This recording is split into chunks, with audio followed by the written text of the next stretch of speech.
Listen up, kids. Pull up a chair and grab a snack. Your old man needs to talk to you about a pattern I've been seeing for years. You log into a new game, or you boot up a new anime. The universe sits you down and explains the rules. It hands you the rulebook on a silver platter. Here is the mana system. Here is the spiritual pressure. Here are the fancy hand signs you need to memorize to not die terribly. You get the picture. And then the seasoned villain shows up. The guy looks like a walking rave party. He's floating 6 feet in the air. He's got an aura that literally changes the color of the sky. He spends 5 solid minutes giving a TED talk about his superior genetics. He talks about how he is the next step in human evolution. He thinks he owns the server.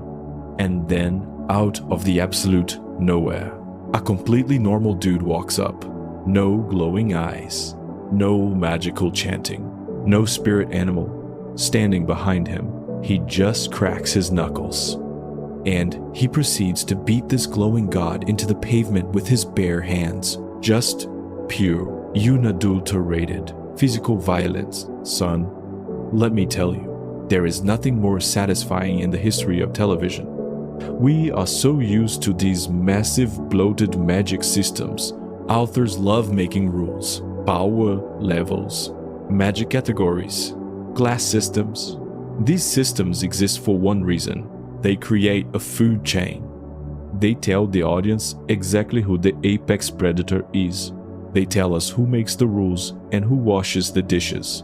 But what happens when an author decides to break their own toy? What happens when you take a character and throw them completely outside that food chain? What happens when you are the only guy with a standard issue human body in a room full of walking natural disasters? On paper, you should be dead. You should be the professional victim, the guy whose only job is to scream the main character's name while the city collapses. But anime loves to pull a fast one on us. There is a specific breed of character out there. They look at their lack of magical talent. They look at the glowing gods flying around them, and they just laugh. They decide they are going to become the biggest problem in that universe. They take their ultimate weakness and they forge it into a weapon of mass disrespect. Think about the pure humiliation. Imagine studying ancient sorcery for 20 years. You think you are untouchable, and you get absolutely clapped by a guy whose daily routine is just push-ups and a protein shake. Today, your old man is going to break down these anomalies. The outcasts. The trash of society. The ones who turned into walking nightmares for the magical elite. Let's win the clock back. Let's talk about the original ninja word, Naruto. From the very first episode, the show beats you over the head with a simple fact. A good ninja is a magical ninja. You need to spit fire. You need to walk on water. You need to summon a giant talking toad that pays taxes. If you can't do that, you belong behind a desk doing paperwork. And then we meet the bowl-cut bruiser, Rock Lee, my guy. Look at this kid's design. He's wearing a green spandex suit that physically hurts my eyes to look at. He has eyebrows that could double as fuzzy caterpillars. And he possesses exactly zero ability to mold chakra into anything useful. By all accounts, Lee was the ultimate loser. He was the generational punching bag. He had zero genetic blessings. The entire ninja society basically told him to go become a carpenter. Even we, the viewers, didn't buy into him at first. He looked like a gag character. But then the Chunin exams roll around, and Kishimoto decides to throw this green walking joke into a cage match with the Hot Topic mascot. Gaara back then wasn't just a ninja. He was a walking horror movie. An edgy, sleep-deprived kid carrying a gourd full of automated murder sand, he crushed people into paste just for breathing too loudly. Nobody wanted a piece of that. And Lee steps up. No magic tricks, no elemental jutsu. Just these hands. At first, it plays out exactly how you'd expect. The sand blocks everything. Gaara stands there with his arms crossed. He has that smug, punchable look of a kid playing a video game on God mode. He thinks he is entirely out of Lee's league. But bro, What happens next literally rewired my brain as a kid. Might Guy gives the signal. He tells Lee to drop the training weights. I remember watching this on a chunky CRT TV and thinking, cool, he's gonna take off his ankle warmers and run a little faster. No, the weights hit the floor and the entire arena shatters. A mushroom cloud of dust explodes into the ceiling. Right then and there, the anime stopped being about ninjas. Lee broke the sound barrier. He broke the animation budget. He broke the laws of physics. Gaara started taking hits so fast, his automatic defense system needed a software update. The Hot Topic mascot was taking an industrial amount of damage to the face. Why do we still talk about this fight decades later? Because it proved the entire ninja hierarchy was a scam. The world said you were garbage without ninjutsu. Lee screamed in their faces that if you grind hard enough, if you tear your muscles apart every single day, you can physically dismantle the gifted kid who never had to struggle. He turned his disability into a battering ram. And this isn't just a shonen anime thing. Let's cross the ocean for a minute. Let's talk about the bald kid with the arrow on his head. Avatar. You've got a world where kids are casually throwing boulders with their minds. They are breathing fire. They are slicing steel with water.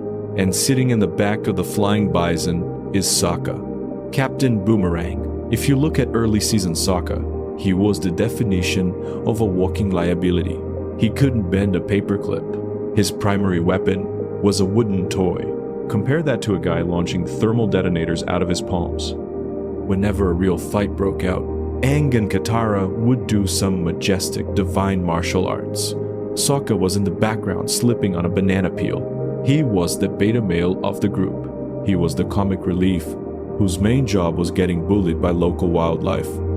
If you checked out after book 1, you'd think he was just dead weight dragging the team down. But here is the genius of Sokka's writing.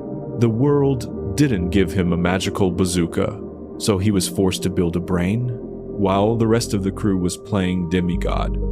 Sokka was doing the homework. He was studying logistics. He was learning how to read a battlefield. He learned how to exploit enemy weaknesses because he didn't have the brute force to ignore them. He leveled up from the goofy sidekick to the tactical commander of the entire operation. The absolute peak of this guy's career happens during Sozin's Comet. The sky is literally burning. The Fire Nation has an entire fleet of armored war blimps. You have hundreds of pyromaniacs fully buffed by a space rock, ready to scorch the earth. The logic of that universe says you need an even bigger magical nuke to stop them. Wrong. Sokka looks at this flying armada. He doesn't try to punch a steel wall. He calculates. He realizes that if you steer one flying battleship into another flying battleship, gravity does the rest. He uses Toph's metal bending like a skeleton key to get inside. He hijacks the Fire Nation's own billion-dollar hardware. He tosses his boomerang at the exact correct angle to knock out the exact correct guy. He dismantled a global superpowers air force without striking a single match. Do you see the sheer embarrassment here? The Fire Nation spent decades developing this tech. They thought they were the master race. They thought they were untouchable in the sky. And their entire fleet got decommissioned by a stressed-out teenager from the South Pole. A kid armed with a chunk of carved bone and a sharp intellect. Sokka proves that when the universe refuses to give you muscles, it forces you to become the chess master. But what happens when the universe denies you magic and instead mutates you into a purely physical nightmare? Grab your coffee, because we need to talk about Jujutsu Kaisen. Gage Akutami took this trope, and he weaponized it into something genuinely offensive. Let's talk about the Zenin clan. What a bunch of miserable boomers. These guys are stuck in the dark ages. They run their family like a twisted country club. Your entire worth as a human being is measured by your cursed energy.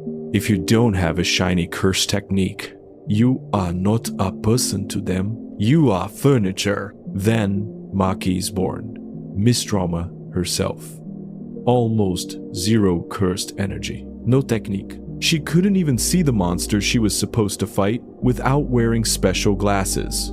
To the Zenin boomers, She was a genetic glitch, a stain on their fancy rug. They spat on her every day of her life. They threw her in the basement. They made her the help. They constantly reminded her that she was born to serve her betters and die quietly. But Maki woke up one day and chose absolute violence. She looked at her family, flipped them the bird, walked out the front door, and decided she was going to beat the respect out of them with blunt force trauma. Instead of crying about her lack of magic, she picked up a cursed stick and trained until her hands bled. She turned herself into a human meat grinder. But JJK isn't a fairy tale, son. Gadget doesn't hand out free power-ups.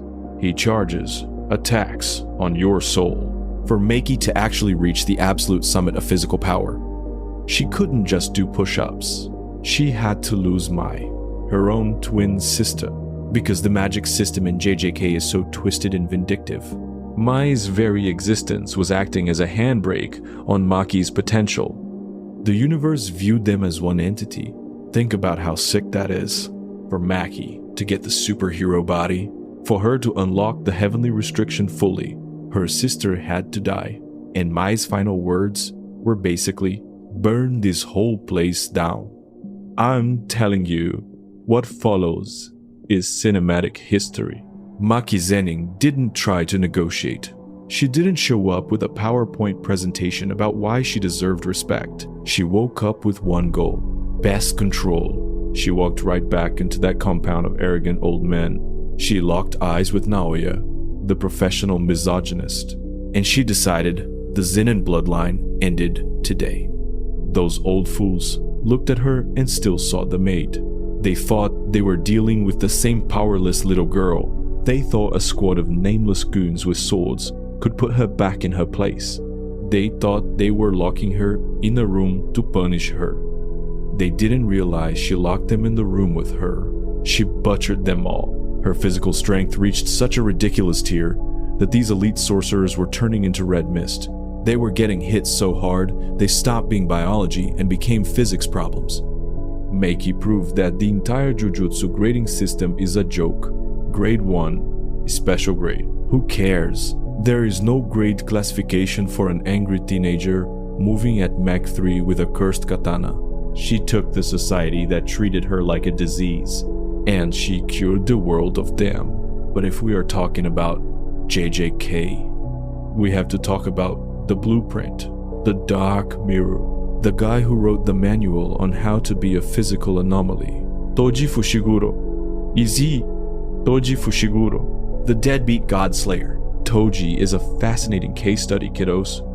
Because Maki actually cared for a long time. She wanted to be the head of the clan. She wanted to change the system from the inside. Toji looked at the Zenin clan, laughed in their faces, and walked away to get milk. He knew he had zero cursed energy.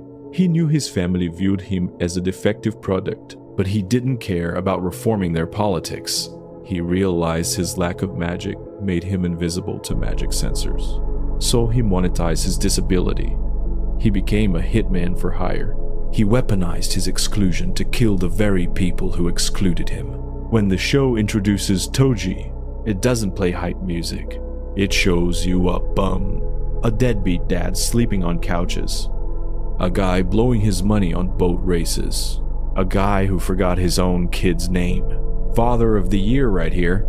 He looked like a guy you'd find passed out behind a convenience store. Not a global threat. Then, the hidden inventory arc hits. We get Gojo Satoru in his high school days, the blue-eyed trust fund kid. A kid literally born with the universe in his lap, untouchable, arrogant, walking around with a god complex because his magic shield stopped anything from touching him. And he's standing next to Ghetto, a guy who summons monsters like a Pokemon master. They get a babysitting mission. They think it's just another Tuesday. But Toji doesn't fight fair. He operates like a predator. He doesn't have a magical laser beam, so he uses what he does have: patience, psychology, and capitalism. He uses his advance money to put a bounty on the girl they are protecting. He doesn't even attack them himself. He just sends endless waves of low-level bounty hunters. He forces Gojo to keep his magic shield active for 3 days straight. No sleep, no rest. Toji's literally sitting in a diner eating pancakes while Gojo is cooking his own brain from exhaustion. He turned Gojo's ultimate defense into a ball and chain. And when Gojo finally drops his guard, when he crosses the threshold into the school and thinks he's safe, when he finally turns off the shield to take a breath, Toji slips right past his magical raider and runs a sword straight through the kid's spine. Do you comprehend the disrespect? The most feared sorcerer on the planet. The guy whose birth shifted the balance of the world. Got backstabbed by a gambling addict with zero magical talent. Toji didn't just beat Gojo, he violated him. And then he walked over to Geto. Geto summons a massive cursed dragon. He thinks he's gonna avenge his best friend. Toji casually dodges, slices the dragon into deli meat, and cuts Geto down instantly. And he stands over their bleeding bodies and delivers the coldest line in anime history. You guys got beaten by a monkey who can't even use Jujutsu. That is Toji's entire manifesto. He hated that elitist system, and he proved that all their fancy bloodlines and inherited techniques meant absolutely nothing against a guy with a gun, a sword, and zero morals. If you really look at it, Toji and Rock Lee are the exact same archetype. They just have different PR teams. Neither of them waste time charging up attacks. They don't yell out the names of their moves. They just disappear from your field of vision. Toji moves so fast, he looks like he's glitching through the Matrix. He uses falling debris as stepping stones. He throws a weapon, catches another weapon, and caves your chest in before your brain registers the movement. But there is a catch here.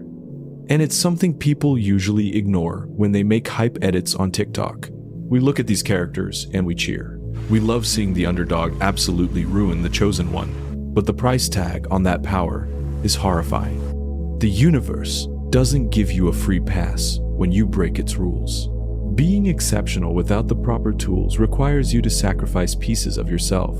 You have to abandon a normal life to survive in a world actively trying to crush you. Look at Rock Lee. The kid destroyed his own anatomy. The daily grind of those weights was tearing his joints apart.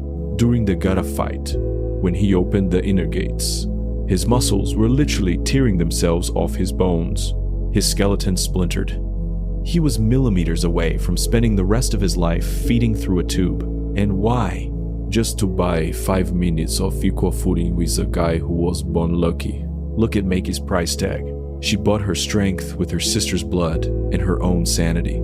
She got the power to slice through buildings, but she has to carry that corpse on her conscience forever. She lost every ounce of warmth she had at the start of the story. She became a cold, hollow shell of a person. She traded her humanity for a stat boost. And Toji's price was total emotional bankruptcy. He was kicked around so much he forgot how to care about anyone. He abandoned his own son because he thought the kid was better off without a failure like him. He drowned his depression in booze and bets. He was a walking void of bitterness, hiding behind a smug grin, and it killed him in the end. He let his pride take the wheel. He tried to prove he could beat an awakened Gojo instead of just running away with his money. The reality of being the powerless anomaly is that you have to break yourself a little bit every day just to stand in the same room as the guys born at the finish line. We don't love these characters just because they hit hard. If we just wanted big explosions, we'd go watch Dragon Ball and cheer for Broly. We connect with these guys because they are the ultimate middle finger to an unfair system. Listen, son, the anime magic system is just life. It's a metaphor. We all know the guy born with a trust fund, the guy who gets the CEO job because his dad owns the building, the guy playing the game of life on tutorial mode while you're grinding in the mud just to pay rent. Toji, Maki, Lee, Sokka, they are proof that the system can be hacked. They prove that insane dedication, tunnel vision, calculated strategy, and a healthy dose of spite can turn the nobody into the boss fight. That's why the internet lost its collective mind when Toji folded Gojo. Even though Toji was the villain, seeing the privileged kid get humbled by the street dog is therapeutic. These characters had nothing, so they decided they had nothing to lose. They refused to read the script the world handed them. They grabbed the pen and wrote their own story in blood and sweat. And that, my friends, is absolute peak fiction. Alright? Now it's your turn to talk to your old man if you like this deep dive. If you want to sit down and have more real talks about the psychology and the absolute insanity of the anime world, do me a favor and hit that subscribe button. We're building a solid community here. I've got some massive breakdowns planned for the coming weeks that you do not want to miss. Secure your spot at the table. Now, answer me this down in the comments, and I want you to be totally objective here. No fanboying. If we took all these anomaly characters, Toji, Maki, Rock Lee, and whoever else you want to throw in, and we locked them in a steel cage, no magic, no outside interference, just pure physical stats and melee weapons, who is walking out of that cage alive? Who is the absolute apex predator of the Powerless? Drop your arguments below. I'll be in the comments reading the best ones and arguing with you all. Catch you on the next one.